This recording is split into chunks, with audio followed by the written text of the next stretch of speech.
Bismillahirrahmanirrahim. Assalamualaikum warahmatullahi wabarakatuh. Alhamdulillahi rabbil alamin. Wa bihi nasta'in ala umuri dunya waddin. Asyhadu an la ilaha illallah wahdahu la syarika lah. Wa asyhadu anna Muhammadan abduhu wa rasuluhul karim. Allahumma salli wa sallim على نبينا وسيدنا المصطفى محمد وعلى آله وأصحابه أجمعين أما بعد رب اشرح لي صدري ويسر لي أمري واحلل عقدة من لساني يفقهوا قولي. Segala puji bagi Allah, kemudian salawat dan salam kepada Rasulullah, pada keluarga dan seluruh sahabat-sahabatnya yang Allah muliakan insya-Allah, para pengurus masjid, perangkat desa beserta semua jamaah bapa-bapa dan ibu-ibu yang telah datang karena Allah, dan mudah-mudahan kehadiran kita tercatat di sisi Allah Subhanahu wa taala. Jamaah Isya dan Tarawih yang dimuliakan Allah, salah satu yang dididik dalam Ramadan adalah menjaga lisan. Dan ini bahagian yang menyebabkan batalnya pahala Ramadan. Buruknya lisan tidak membatalkan puasa, tapi membatalkan pahalanya. Maka orang yang terbatalkan pahalanya sama seperti orang yang bekerja tapi tidak ada gajinya. Kerja dari waktu imsak sampai maghrib, ternyata tidak mendapatkan apapun dari pekerjaannya. Rasulullah sallallahu alaihi wasallam berkata, "Wa man lam yada' qaula az-zur wal 'amal bihi, falaysa lillahi hajatun fi an yada' ta'amahu wa syarabahu."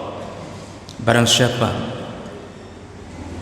belum ada rencana meninggalkan perkataan yang buruk atau perbuatan buruk, artinya dalam Ramadan atau setelah Ramadan, maka Allah tidak membutuhkannya untuk menahan makan dan minum. Artinya seakan-akan Allah ingin mengatakan, ana payah puasa tadi, tidak usah puasa. Kalau belum ada rencana meninggalkan kalimat-kalimat buruk di lisannya, berbohong atau mengadu domba, atau caci maki, atau bersumpah palsu, atau menyakiti perasaan orang lain, atau mengupat, atau apa saja dari hasil lisan, tidak usah puasa. Kenapa? Puasamu tidak akan diterima Allah. Itu maksud hadis Nabi sallallahu alaihi wasallam. Maka berhati-hatilah, karena kita kadang-kadang berada di level paling rendah orang yang melakukan puasa. Siapa orang yang paling rendah puasanya? Yang hanya menahan lapar dan dahaga, tapi tidak menahan semua yang diharamkan yang lain. Dia tidak menahan anggota tubuhnya. Jadi jemaah melakukan Allah, hati-hatilah dengan mulut ini. Mulut ini tidak bertulang, kata orang. Dan apabila dia telah menyakiti perasaan seseorang, maka susah untuk menyembuhkannya. Kalau pedang di saat dilibaskan ke kulit seseorang, ketika sembuh maka sembuhlah hati tersebut. Tapi kalau yang kita silat adalah hati seseorang, walaupun telah berkali-kali hari raya dimaafkan, tapi tetap lukanya disimpan. Jadi waktu orang raya talakai maaf, setelah kita memaafkan, mohon maaf lahir batin, lalu dia akan mengatakan ke suaminya, itu orang itu yang dulu menyakiti perasaan kita, dia simpan dendam itu walaupun dia telah memaafkannya. Begitu susahnya memaafkan orang yang telah menyakiti perasaan kita.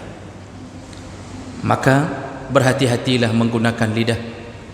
Dan pekerjaan yang paling banyak hari ini digunakan oleh orang-orang yang tidak takut dengan neraka Allah, salah satu pekerjaan lidah yaitu mengupat. Ini yang paling banyak terjadi.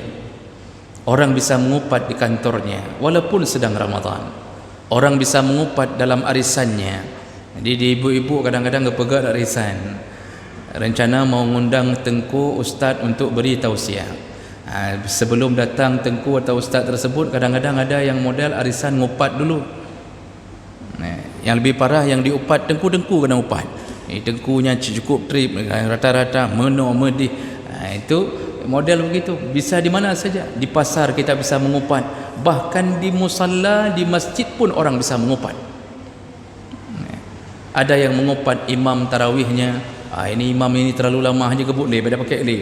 Dia mulai mengupatnya. Ada yang mengupat penceramahnya, hang tren-tren ni tengkunya, hang tren-tren ustaznya. 20 minit bukan habis hang tren-tren.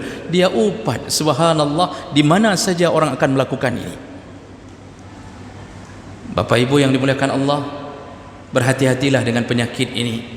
Karena dalam Al-Quran hanya ada 2 surat yang langsung dimulai dengan kalimat neraka lebih dahulu. Hanya ada 2 surat dalam Al-Quran yang langsung dimulai oleh Allah dengan kalimat nerakalah. Ini menunjukkan bencinya Allah, marahnya Allah kepada orang ini. Yang pertama, kalimah Allah yaitu wailul lil mutaffifin. Nerakalah. Wail itu lambang neraka, walaupun dari dasar bahasanya celaka. Wail itu jurang-jurang neraka.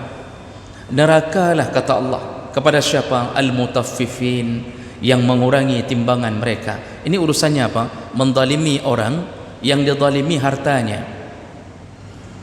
Nah, kemudian ayat yang kedua, surat yang kedua, wailul likulli humazatil lumazah. Nerakalah bagi siapa? Kepada setiap orang. Likulli, setiap orang, kata Allah. Orang yang mana? Humazah, yaitu orang-orang yang melakukan humazah. Apa itu humazah? Humazah dasar bahasanya hamzah. Hamaza yahmuzu, itu artinya menghembuskan. Makanya ketika kita mengucapkan huruf hamzah, itu dengan cara dihembuskan. Hamzah, dihembuskan. Jadi apanya yang dihembuskan? Yaitu hembusan syaitan. Kenapa disebut humazah? Karena syaitan menghembus-hembuskan agar orang mengupat orang lain. Jadi humazah ini adalah mengupat.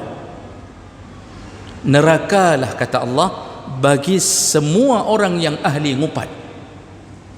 Jadi orang meremehkan masalah ngupat hari ini. Ada yang mencoba membenarkan ngupat dengan mengatakan nyo kan ngupat, nyo kan ngupat nyo. Nyo yang lungke nyo kan ngupat. Dia mau mengatakan ini bukan ngupat, tapi ini fakta ya. Ini bukan ngupat. Ujungnya dia ngupat juga, tapi mencoba membenarkannya lebih dahulu. Jadi jemaah mereka Allah, humazah ini bahasa lainnya adalah ghibah. Ghibah itu dari ghaba ya ghibu, artinya ghaib. Kenapa disebut ghaib? Karena orang yang diupat ghaib, tidak ada di tempat. Biasanya kita akan mengupat orang di saat orang itu tidak ada di depan kita. Jadi kita tutup pintu semuanya, lalu kita berdua dengan teman itu mulailah mengupat orang. Nah, kalau seandainya tiba-tiba orang itu muncul, maka judul kita berubah tiba-tiba. Waktu tengah tak mengupat gop, tiba-tiba orang yang tak mengupat teruk di kiri dia. Nya langsung berubah ke judulnya tentang corona. Atau tatanya padu mensakat kilo no. Jadi kita pun sudah merah muka. Kenapa? Ternyata yang kita upat muncul tiba-tiba. Nah, mengupat itu enaknya kapan? Di saat orang yang kita upat ghaib, tidak ada di tempat, maka disebutlah ghibah. Rasulullah sallallahu alaihi wasallam menjelaskan masalah ghibah. Jadi sahabat sedang duduk, kemudian Rasulullah bertanya, wahai para sahabat, atadruna mal ghibah? Tahu kalian apa itu ghibah? Sahabat menjawab, Allah wa rasuluhu a'lam, hanya Allah dan Rasul yang tahu. Kemudian Rasulullah mengatakan, ghibah itu adalah zikruka akhaka bima yakrah. Engkau menyebut-nyebut tentang saudaramu, dan di saat kalau dia mendengarkan itu, jadi seandainya dia dengarkan apa yang engkau sebut tentang dirinya, yakrah, dia marah. Jadi inti ngupat adalah apabila dia mendengar apa yang kita sebut marah. Urungnya bengehnya kan ngupatnya. Seandainya dia dengar, masalahnya dia tidak dengar. Nah, kemudian sahabat bertanya, ya Rasulullah, in kana li akhi ma aqul, bagaimana ya Rasulullah seandainya yang kukatakan itu memang benar ada padanya? Karena ada orang yang mengatakan begini, Bapak Ibu maka Allah, Nyo kan ngupat, nyo fakta, ini benar-benar fakta. Memang menan goknya, memang menan goknya. Begitu bahasanya. Rasulullah mengatakan, in kana li akhika ma taqul laqad iqtabtahu. Kalau engkau menyebut-nyebut tentang seorang saudaramu muslim lalu dia marah, walaupun benar itu tapi dia marah mendengarkannya, maka itulah ngupat, kata Rasulullah. Itulah ngupat. Tetapi kalau tidak benar, laqad bahattahu, seandainya tidak benar engkau telah memfitnahnya. Jadi menyohana betul fitnah ke kan? Walaupun benar dia cheat betul-betul hitam. Memang orangnya hitam kelot, menjerawat, bibir miring, kemudian mungkin teruk baigo, tapi kita sebutkan kekurangannya. Walaupun benar, kalau dia dengar marah, maka kita telah mengupatnya. Memang dia benar-benar pendek, kita sebutkan sifana, kita sebutkan dia marah kalau dengar itu, walaupun fakta kita telah mengupatnya. Maka berhati-hatilah dengan pekerjaan ini. Jamaah melakukan Allah Subhanahu wa taala. Kemudian Allah sambung, selain humazah adalah lumazah. Kalau lumazah ini menghina seseorang di depan-depannya, menyindir-nyindirnya, mengejeknya. Kalau ada dalam rapat, kemudian kita buat bahan yang menjadikan bahan tertawaan dia. Jadi semua tertawa karena melihat kekurangan dia. Nah, berhati-hatilah dengan pekerjaan mengupat ini. Ini bukan pekerjaan biasa, ini dosa besar. Buktinya, lihat ayat-ayat setelah itu. Sering dibaca surat ini oleh imam, kita hafal dari TK, tapi banyak orang yang tidak faham apa yang sedang dimaklumkan Allah kepada kita. Ada yang tidak menangis di belakang imam ketika dibacakan surat ini, padahal dia termasuk orang yang sedang diancam oleh Allah dengan surat ini. Jadi Allah katakan tadi pertama, wailul likulli humazatil lumazah, celakalah, nerakalah bagi semua para pengupat dan yang suka mengejek. Lalu Allah sambung, allazi jama'a mala wa 'addadah, yaitu yang mengumpulkan harta dan menghitung-hitungnya. Nah, ini agak aneh. Kenapa dari masalah ngupat beralihnya kepada yang mengumpulkan harta? Apa maksud Allah? Para ahli tafsir menyebutkan, ini maksudnya orang yang paling banyak melakukan ngupat adalah orang yang sudah punya harta. Kenapa begitu? Karena orang miskin pengin ngupat tidak sempat.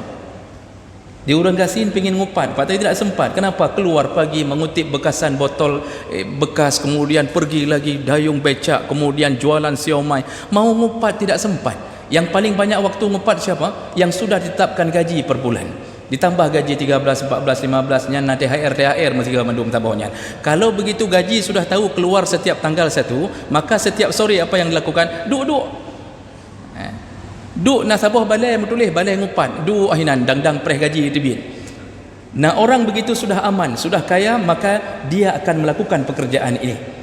Jadi jemaah melakukan Allah, makanya Allah sebutkan allazi jama'a malau wa 'addadah, yahsabu anna malahu akhladah. Dia mengira bahwa hartanya bisa mengekalkannya, dia mengira hartanya bisa mengampunkan dosa ngupatnya, dia mengira hartanya bisa membelanya dari rasa sakit hati orang yang telah dia upat. Kalla, kata Allah, sekali-kali tidak. Bahkan la yumbazanna fil hutamah, semua orang yang suka mengupat di dunia maka nanti dicampakkan Allah ke dalam neraka hutamah. Jadi Allah waktu membahasakan mencampakkan, itu bahasa Arab. Kalau kita melempar, mencampakkan dengan gaya biasa, itu dipakai bahasa rama yarmi, itu melempar. Tapi kalau sudah dipakai kalimat imbazza yambazzu, itu seperti mencampakkan ludah, tidak ingin kembali sedikit pun, seperti kita campak sampah, nyanbruk dan. Jadi bagaimana para pengupat dicampakkan ke dalam neraka? Bukan dengan cara baik-baik, getipak oleh malaikat, kan ngagaki unen, ngagaki wi getipak. Jadi bukan dicampakkan baik-baik ke dalam neraka, diikat-ikat getiak dalam neraka, layum bazanna, ke dalam mana? Hutamah. Nah, kemudian Allah sambung, wa ma adraka mal hutamah, tahukah engkau apa itu neraka hutamah? Jadi hati-hati Bapak Ibu. Ternyata para pengupat ada neraka khusus namanya hutamah. Jadi kan mayang butnya, memang bak but tak pegah ngupatnya mayang-mayang, tapi efeknya berbahaya. Nah, bagaimana neraka hutamah? Allah tanya, wa ma adraka mal hutamah, tahukah engkau apa itu neraka hutamah? Ingat-ingat, Dalam ilmu tafsir, kalau Allah sudah bertanya dengan gaya bahasa wa ma adraka, itu bermakna pertanyaan Allah yang tidak bisa dijawab oleh hamba. Yang bisa jawab hanya Allah sendiri. Maka semua kalimat-kalimat yang ghaib Allah tanya dengan wa ma adraka. Wa ma adraka mal qari'ah, tahukah engkau apa itu kiamat? Tidak ada jawaban. Wa ma adraka ma lailatul qadar, tahukah engkau bagaimana lailatul qadar? Tidak ada yang tahu. Wa ma adraka ma saqar, tahukah engkau neraka saqar? Tidak ada yang tahu. Maka cara Allah bertanya, tahukah engkau? Allah tahu, tidak ada jawaban. Maka yang bisa memberi jawaban hanya Allah Subhanahu wa taala. Wa ma adraka mal hutamah, tahukah engkau neraka hutamah tempatnya para pengupat? Apa jawaban Allah? Narullahil muqadah, yaitu sebuah neraka yang di dalamnya apinya menyala-nyala. Jadi kenapa Allah Subhanahu wa taala menyebutkan narullah, api Allah, padahal semua api milik Allah? Pekan mecih gak sebut lam narullah. Allah ingin mengatakan nanti dibakarnya para pengupat bukan dengan api di dunia, tapi api Allah di neraka. Sedangkan perbandingan panasnya api neraka di dunia, di akhirat dengan api dunia, kata Rasulullah 70 kali lipat. Kita hari ini buka rice cooker Bapak Ibu, alih tak buka rice cooker, tahan muka ke dalam rice cooker, insya-Allah ngangan jerawat bertuh mandum tinggal tangkurak tengah. Nyan baru rice cooker. Kenapa orang bakar sampah hari ini menjauh dari sampah? Pekan dia acok kaya ke bacu-bacu gepeh beruh supaya terbakar. Kenapa tidak langsung dia main kakinya masuk ke dalam tempat sampah dia kumpulkan? Karena takut dengan api. Kalau dengan api dunia takut, kenapa tidak takut dengan api akhirat yang 70 kali lipat panasnya? Maka Allah sebutkan nanti kubakar dengan narullah al-muqadah, yang menyala-nyala, tidak ada matinya. Api dunia mati, api kompor gas mati, api sampah mati, api obat nyamuk bakar malam pagi mati. Api akhirat tidak ada matinya, selalu menyala-nyala. Allati tattali'u 'alal afidah, nanti api itu kata Allah akan membakar sampai ke afidah. Fuadun, afidah. Aneh, kenapa Allah mengatakan terbakar sampai ke hati, afidah, padahal nanti api membakar semuanya. Tapi kenapa yang difokuskan ke hati? Di sini harus faham, kita di dunia, para pengupat yang suka mengupat orang lain, itu dulu suka membakar hati orang lain di dunia. Maka semua kita waktu diupat tetung hati dia, Pak. Seum dah hati. Kalau ada orang kasih tahu hai drone kan. Tadi barusan bapak dibicarakan sama orang itu. Pegah ke bapak macam-macam. Nyantakit tetung sang parang-parang dah sah laju dak ja. Sebagaimana kita hari ini membakar hati orang-orang di dunia, maka nanti Allah bakar hati orang itu sebenar-benarnya pembakaran. Maka dibakarlah hati sebagaimana kita membakar hati orang lain. Allati tattali'u 'alal afidah innaha 'alaihim mu'sadah. Dalam neraka itu para pengupat diikat di tiang-tiang, diikat di tiang-tiang, tidak bisa bergerak. Fi amadim mumaddadah, diikat di tiang-tiang. Nah kemudian alaihim narum mu'sadah, model pembakarannya itu ditutup nerakanya, jadi tidak ada yang asap yang keluar. Bapak Ibu pernah lihat tempat panggang engkut untuk merebus daging atau ikan, itu yang namanya presto. Presto, ibu-ibu tahu presto itu? Kalau kita masak dengan presto, daging yang selayaknya 1 jam berubah menjadi 15 menit, asap tidak keluar ke situ terus-terusan saking panasnya. Begitulah Allah ciptakan neraka hutamah. Untuk siapa itu semua? Untuk mereka yang tidak bisa menahan bibirnya, mereka yang tidak bisa menahan mulutnya daripada menyakiti orang lain. Maka Ramadan mendidik ini. Kalau 30 hari dididik oleh Ramadan, baik ne mopat, baik ne kenyo, baik ne kenje, jangan caci maki, tidak berhasil juga, celakalah dia. Keluar dari Ramadan masih seperti biasa, celakalah dia. Makanya ada orang di bulan Syaban gepiuh siat dekai. Jadi memang tukang ngupat. Jadi waktu mau masuk Ramadan dia bilang sama tim ngupatnya, lalu dia bilang nyo dah piuh lah siat dang Ramadan, nanti orang raya dah mampu belum tiga tu. Jadi waktu jak ba orang raya ke qada tu bandum yang tanya. Nah, ini berarti belum ada rencana berhenti. Tunggulah janji Allah. Allah tidak akan pernah melanggar janji. Maka sebelum janji itu datang, tahan-tahanlah mulut ini agar tidak menyakiti orang lain. Sibukkan diri dengan aib kita sendiri, jangan sibukkan dengan aib orang lain. Mudah-mudahan kita dikumpulkan kembali di dalam surganya. Amin ya rabbal alamin. Subhanakallahumma wa bihamdik asyhadu an la ilaha illa anta astaghfiruka wa atubu ilaik. Wassalamu alaikum warahmatullahi wabarakatuh.